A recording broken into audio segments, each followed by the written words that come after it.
इसी same principle के ऊपर एक और एग्जांपल देते हैं, लॉन्ग क्वेश्चन में आ सकती है तो याद कर लीजिएगा आप। वो कहते हैं consider a system of gun and bullet. इस दफ़ा जो है वो एक गन है और उसके साथ उसकी बुलेट है। Before firing the gun both the gun and the bullet are at rest. दोनों किस में है? रेस्ट में है। So the total momentum of the system is zero.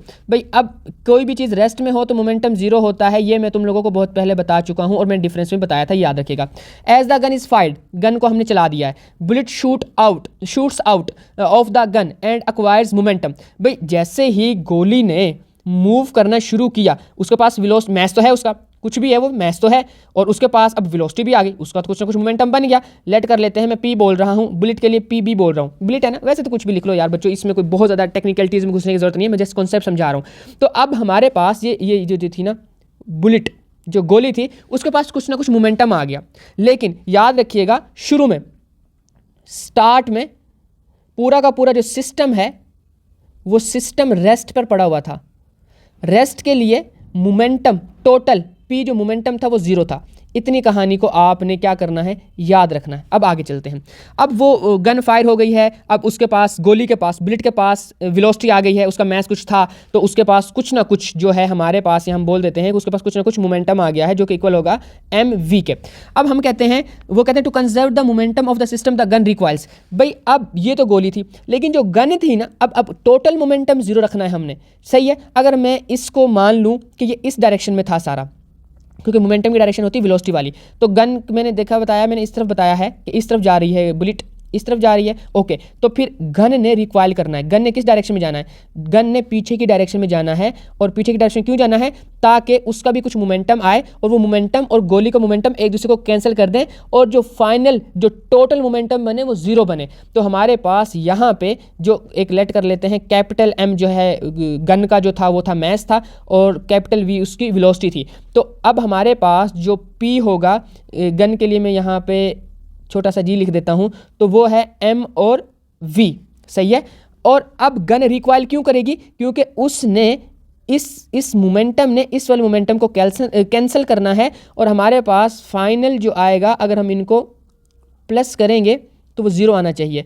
तो इस केस में होना ये है कि ये वाला मोमेंटम माइनस के साइन के साथ आएगा, क्योंकि ऑपोजिट डायरेक्शन है। ये वाला माइनस के साथ आएगा या ये वाला, जिस मर्जी को माइनस के साइन के साथ रख लो, क्योंकि ऑपोजिट है ना, दोनों में से कोई एक माइनस आएगा और टोटल मोमेंटम जीरो रहेगा।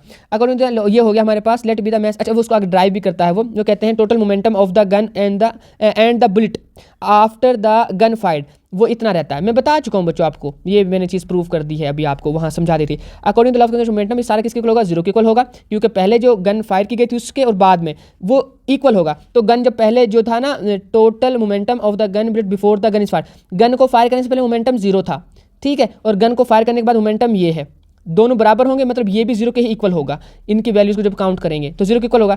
तो m1 जो है, ये m1 v1 नहीं, इस तरफ m स्मॉलर m जो था ना, जो ये कैपिटल M है और v है, और वो स्मॉल m और v है। तो ये दोनों यानी कि जो गन वाली चीज़ें थी, मैस वेलोसिटी, जो गन का मोमेंटम था वो राइट साइड पे चला गया, वो माइनस का हो गया, और वेलोसिटी जो थी वो उधर चली जाएगी। वेलोसिटी हम अगर फाइंड कर रहे हैं तो गन का मैस जो था वो उधर चला जाएगा। पहले बुलेट इधर आ गई, बुलेट का मोमेंटम और वेलोसिटी इधर आ गए थे।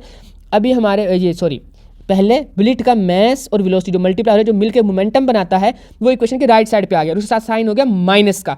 तो मैंने बोला था ना, एक का प्लस का होगा, एक का माइनस का होगा साइन, ऑपोजिट डायरेक्शन में, और मैग्नीट्यूड में दोनों इक्वल होंगे। तो यहाँ से इक्वल भी नजर आ रहे हैं हमें कि दोनों के इक्वल हैं, लेकिन ऑपोजिट डायरेक्शन में। एक्शन रिएक्शन के उल्ट होता है। नेक्स्ट क्या बात है?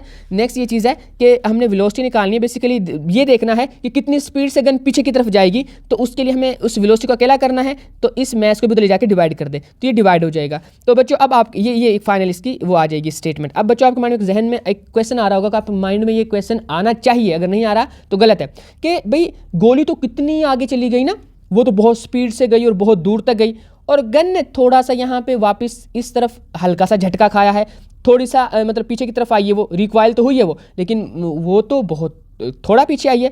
तो वो कैसे इक्वल हो गया दोनों का मोमेंटम? वो इसलिए इक्वल हो गया बच्चों, उसकी वजह ये है, लेट कर लेते हैं, मैं समझाने के लिए बता रहा हूँ कि हमारे पास जो वो थी ना गन, वो 2 kg की थी, यानी कि 2000 ग्राम की थी, सही है, और हमारे पास जो बुलेट थी वो 20 ग्राम्स की थी, सही है।